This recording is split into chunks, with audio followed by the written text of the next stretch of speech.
প্রায় ৫ থেকে ৬ বছর আগে আমার বান্ধবী রিমার বাসায় আমি প্রথম লইটে ফ্রাই খেয়েছিলাম।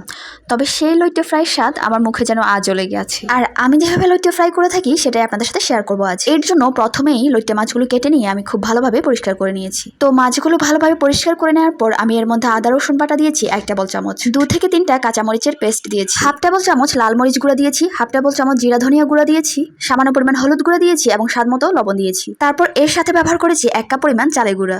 মাছের সাথে সবগুলো উপকরণ খুব ভালোভাবে মাখিয়ে নিয়েছি। মাখানোর পর চালে কিছুক্ষণ এটা রেস্টে রাখা যায়, তবে আমি এটা রেস্টে রাখিনি, সাথে সাথে ফ্রাই করে নিয়েছি। তেলটা মিডিয়াম গরম হলেই আমি এর মধ্যে মাছগুলো দিয়ে দিয়েছি। মাছগুলো ফ্রাই করার ক্ষেত্রে খেয়াল রাখবেন যে তেলটা যেন আবার ওভারহিট না হয়ে যায়, এবং মাছের এক পাশ হলে অন্য পাশ খুব সাবধানে উল্টে পাল্টে আমি ভেজে নিয়েছি। তো আমার বানানো লইটে ফ্রাই খাওয়ার জন্য একদমই রেডি। এই লইটে ফ্রাইটা করতে খুব একটা বেশি ঝামেলা নেই, আবার সময়ও খুবই কম লাগে। আর বাসায় যদি একবার এভাবে ট্রাই করেন তাহলে নিশ্চয়ই বুঝতে পারবেন যে এটা খেতে কতটা মজা। সো ভিডিও আজ এ পর্যন্ত, সব ভালো থাকবেন, আল্লাহ হাফেজ।